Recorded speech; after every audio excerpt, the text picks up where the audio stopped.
आपकी दोनों ही कंपनियां हिंदुस्तान में, हिंदुस्तान जिंक, वेदांता, बहुत ही ज़बरदस्त कैश फ्लोज हैं, अच्छी कमाई करती हैं और भारी भरकम डिविडेंड भी आता है। एक और उनकी कमाई करती है तो आप डिविडेंड ले पाते हैं, दूसरी ओर लोग कहते हैं कि आपकी नज़र हमेशा उनके पैसे पर रहती है कि बस डिविडेंड कैसे लें, क्योंकि आपको वेदांता रिसोर्सेज में पैसों की ज़रूरत होती है।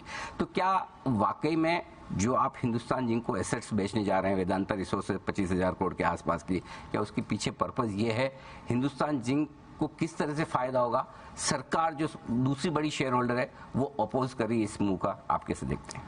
ये चीज अब गवर्नमेंट को मानना पड़ेगा। और ये जो हम लोग बोलते हैं कि एटीट्यूड एंड ग्रेटिट्यूड, हम भी गवर्नमेंट को बहुत ग्रेटिट्यूड करते हैं। जो पैसा हमने हिंदुस्तान जिंक में जी गवर्नमेंट को दिया, ये प्राइवेटाइजेशन का एक नक्शा बदल गया कि प्राइवेटाइज होने के बाद भी कंपनियां 10-10 गुना बढ़िया चल सकती हैं जी। और उन्हीं आदमियों से चल सकती हैं और 4-4 गुना एम्प्लॉयमेंट बढ़ा सकती हैं। इनफैक्ट मैं इसके लिए आपको क्रेडिट देना चाहता हूँ। मेरे ख्याल से हिंदुस्तान जिंक जब आपने अधिग्रहण किया तब ये फैशन नहीं था, ट्रेंड नहीं था कि सरकारी कंपनियों को कोई प्राइवेट एंटरप्रेन्योर्स, कॉर्पोरेट्स आकर खरीदे। आपने सक्सेसफुली उसको ट्रांसफॉर्म करके, और मेरे ख्याल से जिस लेवल का प्रॉफिट कर रही है आज हिंदुस्तान जिंक, वो पूरा टर्न अराउंड किया। लेकिन उसके बावजूद क्यों सरकार को दिक्कत है आपको बची हुई हिस्सेदारी देने में? ये मेरे को खुद को समझ में नहीं आता है। मैंने आज आप देखिए कि आप उनको 40,000 50,000 करोड़ रुपया उसका मिल रहा है।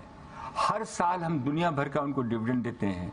मेरे को मालूम नहीं है कि उनको हमने कम से कम भी $5-10 बिलियन डिविडेंड दे दिया होगा जी। अनाप शनाप डिविडेंड दिया है। हर साल हमको डिविडेंड के लिए वही बोलते हैं हमको डिविडेंड देना पड़ेगा जी। क्योंकि उसके बाद इस कंपनी को आगे बढ़ाना है।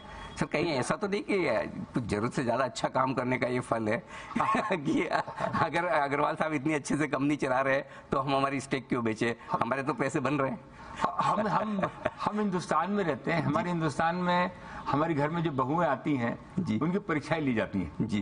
तो हम लोग जो है अच्छे घराने के हैं, बहू बन के आए हैं, हम लोग सेवा करते ही रहते हैं। लेकिन ये जो एक विजन है हिंदुस्तान जिंक का, हिंदुस्तान जिंक जो है हिंदुस्तान की सबसे बड़ी आज $20 बिलियन की कंपनी है हिंदुस्तान जिंक। और हमारे पास उससे बड़ी एसेट हमने साउथ अफ्रीका में ली है। आज वो साउथ अफ्रीका की कंपनी की टेक्नोलॉजी की वजह से हम हिंदुस्तान जिंक चला पाते हैं, क्योंकि साउथ अफ्रीका में माइनिंग स्किल है जी। दोनों कंपनियां एक ही ग्रुप की हैं जी। वो दोनों कंपनी एक दूसरे के अगर बन जाएं तो 2 से 2 4 नहीं होंगी, 14 हो जाएंगी, 40 हो जाएंगी। ये दोनों कंपनियां बनेंगी तो ये लॉन्ग टर्म में काम चलेगा जी। हम सिल्वर भी बनाएंगे, जिंक भी बनाएंगे, हम फर्टिलाइजर भी बनाएंगे, लेड भी बनाएंगे, सारी चीजें जरूरत है। तो ये बहुत ही खराब लगता है कि एक हिंदुस्तान जिंक है और एक कंपनी वेदांता लिमिटेड के पास है, वो अलग चला रहा है, ये अलग चला रहा है। करेक्ट। हमारे पास जो पैसे पड़े हुए हैं, सिनर्जी है का जो पैसे हमारे पास हिंदुस्तान जिंक में पड़े हुए हैं उसके पास उसका हमको रिटर्न आता है 2% 3% जी।